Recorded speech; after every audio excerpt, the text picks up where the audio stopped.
খুব খারাপ লাগতেছে, মানে অতিরিক্ত গরম। এই গরমে লোকজন বের হচ্ছে না, আমাদের ইনকাম পাতি কম। গরমে সমস্যা হচ্ছে, একটু বৃষ্টি হলে ভালো হতো। আজকে প্রচন্ড গরম পড়েছে এবং কলও ঠিক মতো পানি উঠছে না এবং কিছুক্ষণ পর পরে গা হাত পা খুব ঘেমে যাচ্ছে। তীব্র গরম, নাটোরে আমরা অস্থির হয়ে গেছি গরম। আসলে প্রচণ্ড গরম, তো গরমে চলাফেরা মানুষের জন্য আসলে খুবই সমস্যা। আমি দুই ঘন্টা আগে বাসা থেকে বেরোইছি, তো আমার অবস্থা মনে হইতেছে যে আমি আর থাকতে পারতেছি না।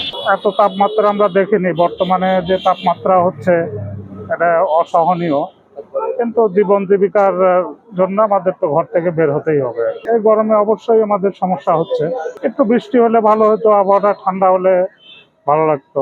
আজকে প্রচন্ড গরম পড়েছে এবং কলও ঠিক মতো পানি উঠছে না এবং কিছুক্ষণ পর পরে গা হাত পা খুব ঘেমে যাচ্ছে।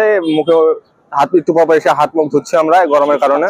সব মশার বিরুদ্ধে সুরক্ষা দিতে এলো বসুন্ধরা এক্সট্রিম অ্যারোসল। মশার বিরুদ্ধে এক্সট্রিম সুরক্ষা। এত পরিমাণ গরম পড়েছে যে চেহারা টেরা জ্বলে যাচ্ছে, কোনো কাজ ঠিক মতো করতে পারছে না রোদের কারণে। তীব্র গরম, নাটোরে আমরা অস্থির হয়ে গেছি গরম। মানে জান যা অবস্থা নাটোরে, মানে বর্তমানে সেরা, মানে নাটোরে গরম সব থেকে গরম বেশি, মানে জনজীবন একদম নাজেহাল অবস্থা নাটোরে।